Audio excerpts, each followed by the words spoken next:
Pa viseči most v Jevnici, na tem mestu je bil prej brod, to se pravi tak splav, bi se tudi vozove ali pa avto lahko so peljali čez.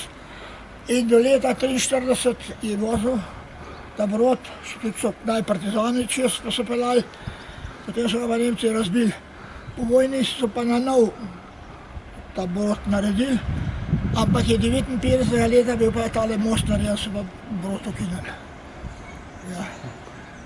Mi smo pa v Senožetih na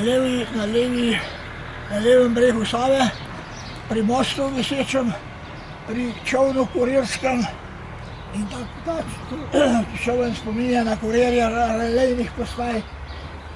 29S, ta je bila v Goriščah za Devnico in pa 3S je bila pa ta vas, velika vas pod Miklavžem. A s takimi čovni so vozili čez Savo? Ja, to je slučajno in tako, mogoče so bili tudi drugačne so sorte. No, so bili pa te kurirji, en kurir, glavnih kurirjev, je potem tle se preženil v tole hišo, rače v tla vas doma. So mu rekli Miklavši v partizanski, bi to se gotovo že kdaj slišal doma. Če je bilo treba, jih je tudi nosil čez Savo.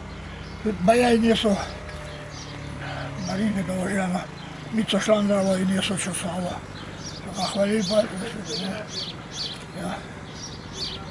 Če se ne hvalim tega poklica, taj pa sin ti za Miklavža. Štefan! Štefan! Kaj ne bi šel, no? Kaj bo šel, no? Ej, to sta pa ti sredo došla parša, sem te zapartiral, ne?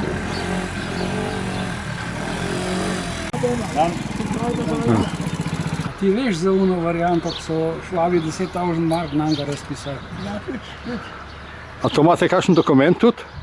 Kopijo imam iz Cajtena. A lahko prinesete pokazati? Lahko se moram imeti gor izkop. No pa pejte. Gor doma.